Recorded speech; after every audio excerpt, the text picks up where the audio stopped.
morning. I'm just kidding, that lighting was terrible. Hi, hello, my name is Shannon, and I used to have a channel on here on YouTube and a podcast talking about music, interviewing bands, going to important locations in music, just talking about records, because my husband and I are huge record nerds. We love going to record stores. But then I got really into gardening, so I started talking about plants over on the dancing app, specifically poisonous plants. And so that kind of fell off with the music channel, but I wanted to do something that kind of combines everything that I like, all things spooky, all things music, all things gardening, into like a lifestyle channel. So that's what this is. And if you clicked on this video, then you probably know what this video is about. I've been listening to the new Alkaline Trio record, Blood, Hair, and Eyeballs, and I've watched a lot of reviews on YouTube. I've read a lot of things on some of the Facebook groups, on Reddit, and it seems like the response, the reaction to this record is overwhelmingly positive, and I wanted to do something different. There are quite a few reviews out right now already, and so I wanted to break down the record track by track. It's not necessarily my opinion. I might throw some things in there like, oh, I love that, or, you know, whatever, but it's more just informational, like different like tidbits, things that I heard Matt say in some of the podcasts he's been on lately, or some of the things Dan said in interviews, that kind of thing. So I hope you are interested in hearing about that. Let me know your thoughts on the new record below. Do you think it's mediocre? Do you love it? Do you think it, could have been better? Just let me know. And if you're interested in seeing more spooky lifestyle stuff, more music stuff, definitely hit the subscribe button. It would mean a lot because I started over. This is a brand new channel. So without further ado, let's get into track by track Alkaline Trio's Blood, Hair, and Eyeballs. By the way, I have some notes here. I don't know how to work the teleprompter thing, so I can't memorize every little date and different things. So yeah, we got notes. So with Blood, Hair, and Eyeballs, this is the band's 10th studio record following 2018's Is This Thing Cursed. We had to wait the longest between Is This Thing Cursed and Blood, Hair, and Eyeballs that we've had to wait in the past for any Alkaline Trio record. And I'm sure that other fans agree that this was due, or at least partially due, to Matt being in Blink-182. We also see the band switch from Epitaph to Rise Records, and some of the Rise Records alumni are AFI, Angels and Airwaves, and the Distillers. And as many of us fans know, this was the last record recorded with the band's longtime drummer, Derek Grant. The record was recorded at Studio 606 in LA. This is Dave Grohl's studio. And what is important to note about this record is that it was recorded all in one room. It's called a live room. And if you're not a musician, I'm not a musician, just a huge music nerd, but I've learned over the years that records aren't necessarily made in the same room. Like the band is not all there at the same time. So what Matt and Dan were doing is sending, on previous records, sending each other demos across the country sometimes, because Matt lives out in California and Dan's over on the East Coast. And that's how the records were made. They were just sending them back and forth. So this record is special in the sense that they were in the same room. They scrapped almost all of the songs that were written before this live room session, and they wrote and recorded everything together with Derek, and that just, it just feels very important and special to me as a fan to know that information, and I feel like it does translate on this record as well. I did hear and see some reviews and some written things that this is a short record, and people weren't necessarily complaining. They're just like, oh, I was driving home from work and I have like a half an hour drive home and it was over. It started over again, and people seem surprised. But we have to remember, Is This Thing Cursed was 39 minutes long, 39 minutes and 48 seconds. And God Damn It is 34 minutes and 52 seconds. So this record is actually longer than God Damn It. So it may feel short because of the structure of the songs, maybe, or because we have the little interlude. I'm not really sure, but we do have to call back to those previous records that this is on par with the length of an Alkaline Trio record. So some of the album specifics I'm going to run through really quickly. The personnel, we have Matt Skiba, Dan Andriano, and Derek Grant. We have Jamie Blake, as well as Curtis Mathewson on the keys. We have Cameron Webb for production and mixing, and we have Andrew Elekel, I might be mispronouncing that, I'm sorry, as the engineer. And it's 11 tracks long, 4 Dan-led tracks, 7 Matt-led tracks, with 4 tracks featuring both Dan and Matt on the vocals trading off. Are y'all ready to get into the songs here? I know I am. So track 1 has been a fan favorite. It's Hot for Preacher, and this song is the perfect album opener with that just explosive guitar riff coming from Matt. The song is 3 minutes and 45 seconds long, and you're hit just immediately with a catchy in-your-face guitar riff, and the energy just pours out of this song. And of course, this song, the title, is a nod to Van Halen's Hot for Teacher, if you know that precedes your lifetime, because it's an old song. And what's funny about this song is it doesn't say the line Hot for Preacher in the song. I believe it's the only song on the record that doesn't mention the title in it. But Matt has said it was one of the podcasts that he was on, that he had another song called Titanic Sex that was going to be on the record. And he's like, oh, I'm sorry to the people who were on the Titanic. I apologize. And that song did not make the cut. But I feel like maybe they should record it and put it on. They don't really make 7 inches anymore. Well, Alkaline Trio has in the past, but overall, there's not that many 7 inches made anymore. But they should make a 7-inch with this song and put Titanic Sex as the B-side. That would be amazing. So in this song, we hear a lot of references to the end. Life can be murder, death can be calm, we can't attempt to start anew.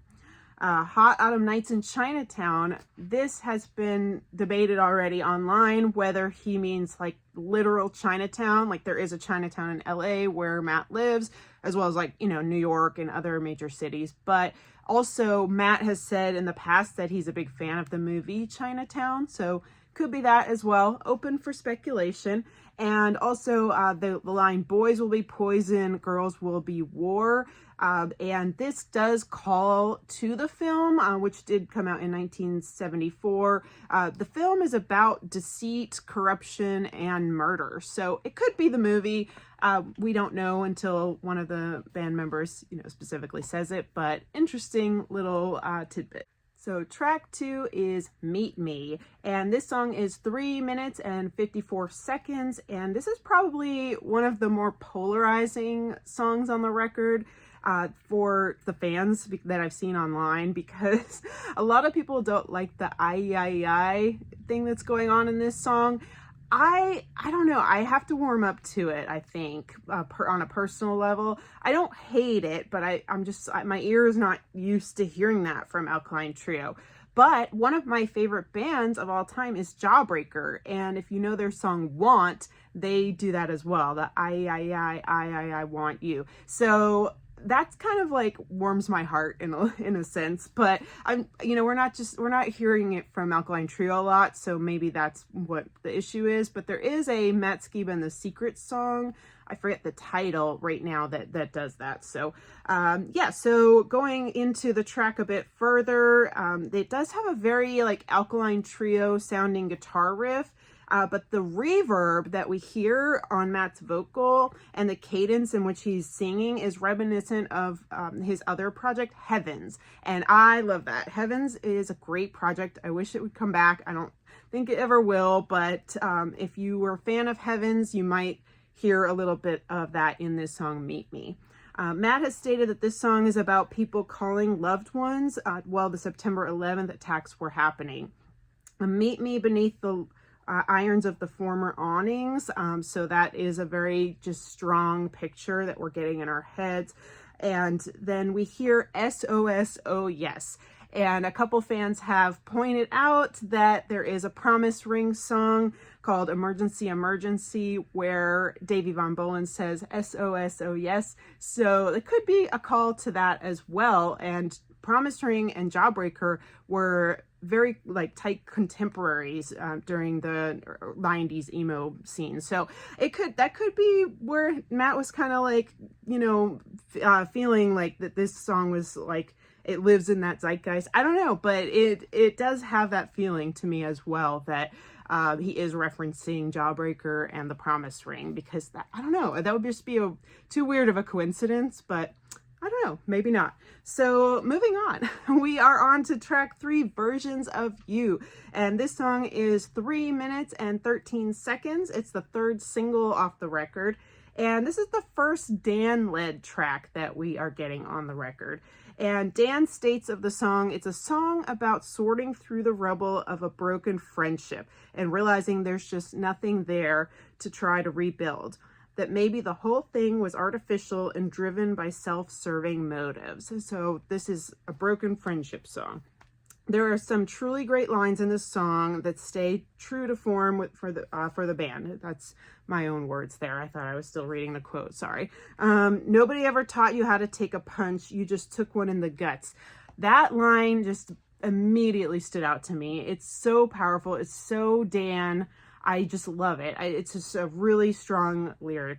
I'm so much lighter now. I'm no longer holding you.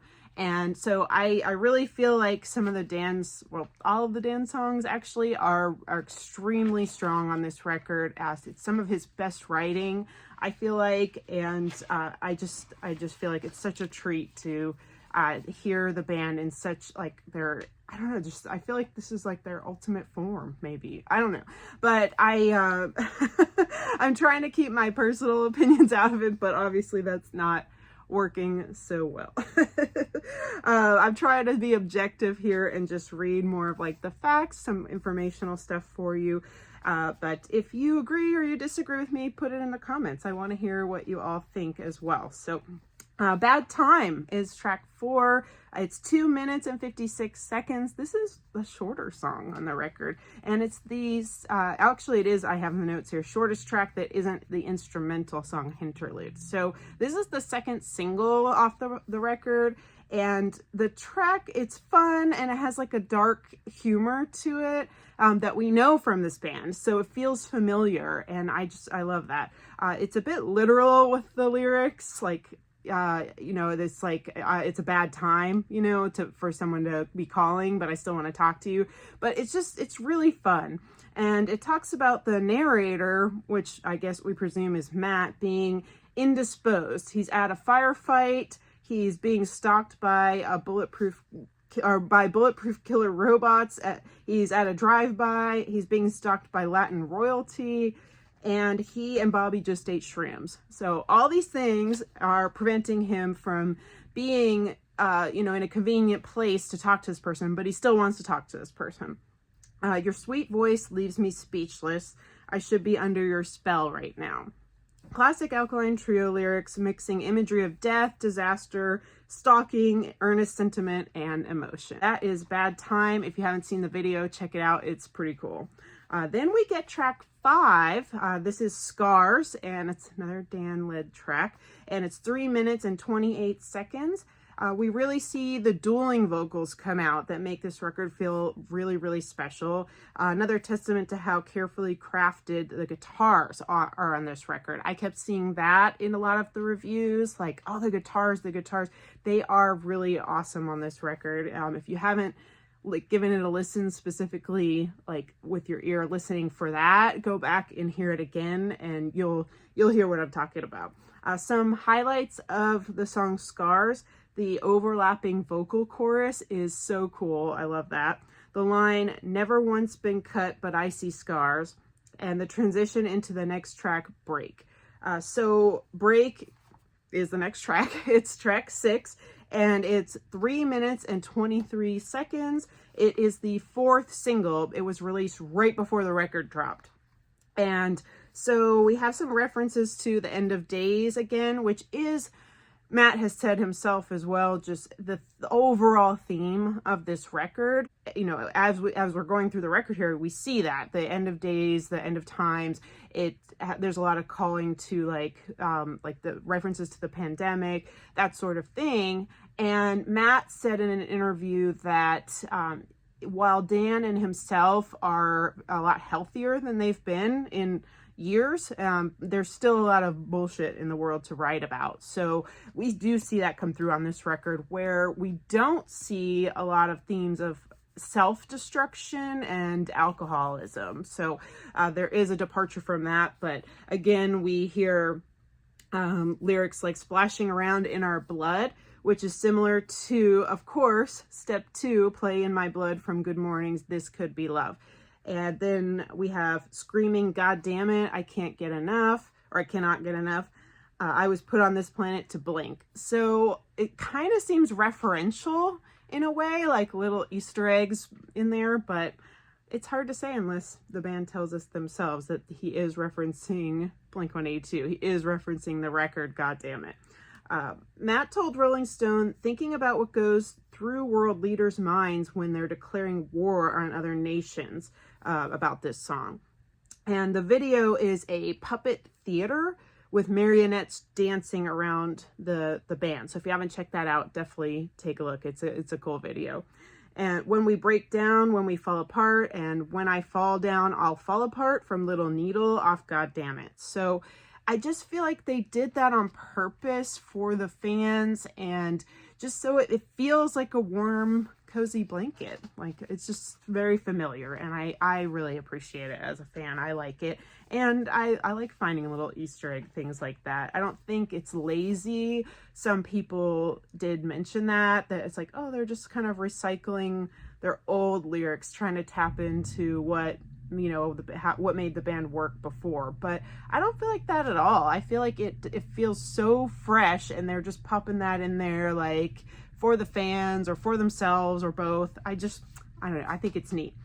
So then we're on to track 7, and this song is called Shake With Me, and it's 3 minutes and 58 seconds long. It's been said by Matt that the music for this record was written first and then the lyrics. That being said, the internet is rife with theories that this song is about Derek leaving the band. So I'm not inclined to comment on that. It does kind of seem that way, but we'll never know. We just won't know until they tell us, or if they ever tell us. So we can have our conjecture all day long, but it's just something that we probably won't ever find out. But there is a line that could be drawn from interpreting these lyrics, specifically in the lines like, you went to the mountains to hunt ghosts. And Derek is, or has been known to be, into the occult and into ghost hunting. So there is that. And there's a vocal trade-off here as well that is just so seamless. It's so great. And then we get the line in this song, Cameron says it's time for a change. And this is probably a reference to Cameron Webb, the producer of the record.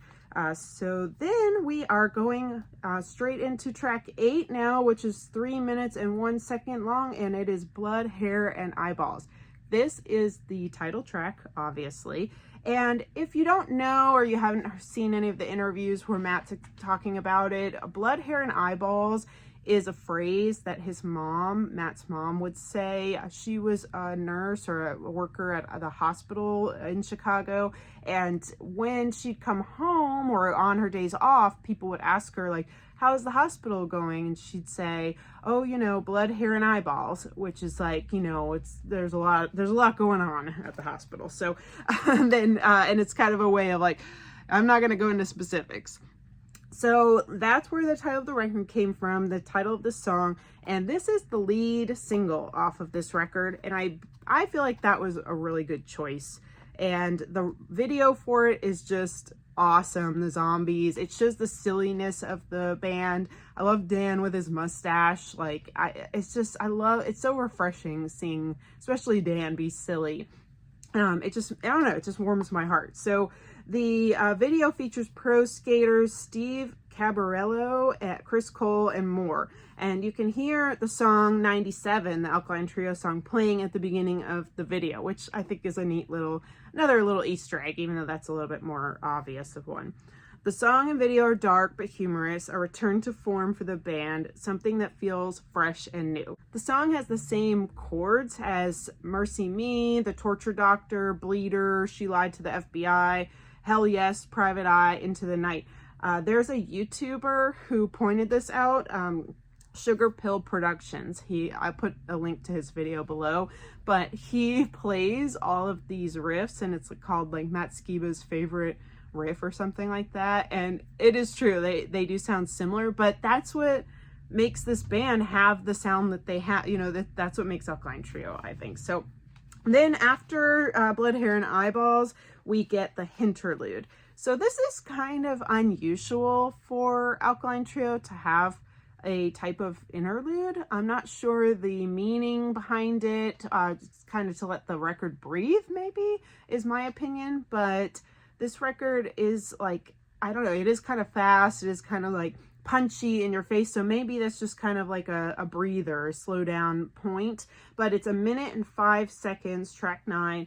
And yeah, so I have my notes here saying not a usual move for the band to have an interlude. It's reminiscent of Radio Vienna from Matt's demos. And there's no real drums on this track. Is that symbolic for Derek leaving the band?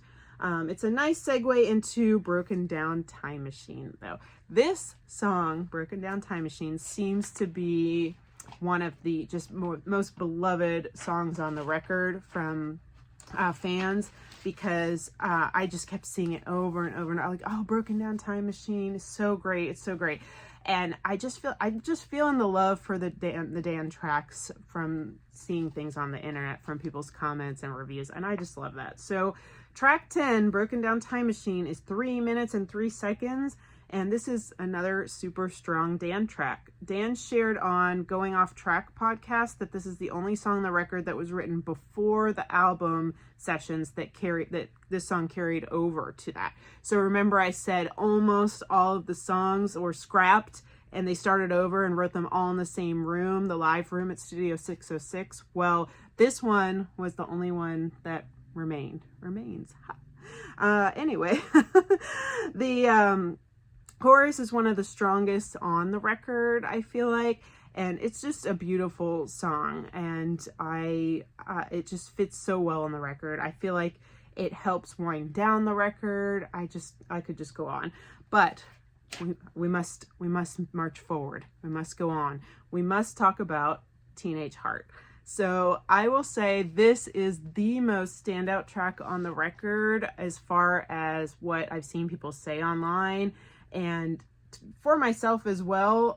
But in each of my favorite songs on the record, they stand out for their own reasons. But this song really stands out as kind of like holding a mirror up to especially American life, you know. So this song is 4 minutes and 4 seconds. So this is the longest track on the record, and it's another dueling vocal track with arrangements, harmonies, background vocals, you name it. There's just a lot going on in this song, and it's all just put together so well. So we get another reference to Poison. That's the second one. And if you follow me on Instagram, which you should, same name, and I was going to make like a whole spreadsheet on all the times that they mention poison, because I love poisonous plants, in all of their songs across their discography. And I started it, but that might be another video, I don't know. But then I got down like a rabbit hole, because there's a lot of things that they reference multiple times, so blood and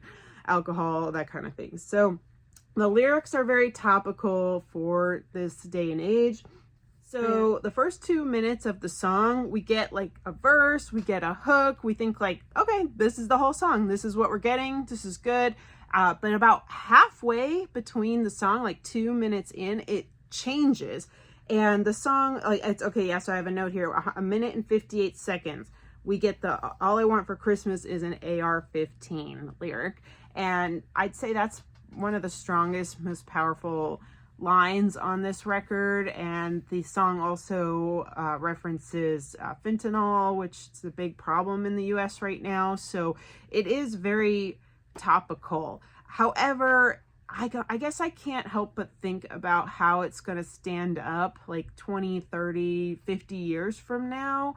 I guess Matt is saying fentanyl, which is the actual name of the drug. Like, you know, like slang words for drugs, like gorilla biscuits and stuff like that. So I guess my immediate thought was that it wouldn't stand up. It would sound kind of like weird to someone who listened to it like 30 years from now.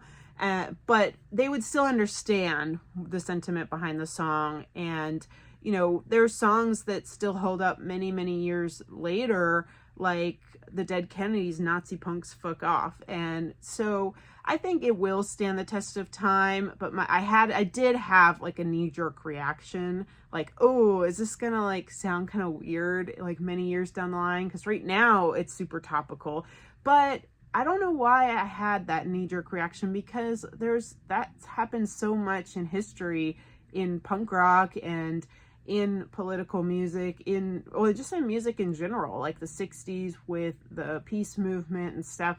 There's a long history of songs talking about topical things. So this song's not really any different, but to talk about something so specific that's going on in America, I guess I just did have that initial knee-jerk reaction, but I do believe it will stand the test of time. A lot of people said they cried, they teared up when they heard this song, a very emotional response for Teenage Heart. So there we have it. Thank you all so much for listening to me rant about this record and talk about all these little fun facts that I've found. If you know a fun fact about Blood, Hair, and Eyeballs, please put it in the comments below. I'd love to hear anything I might have missed. And that being said, thank you so much for watching. I appreciate it. And until next time, see you later.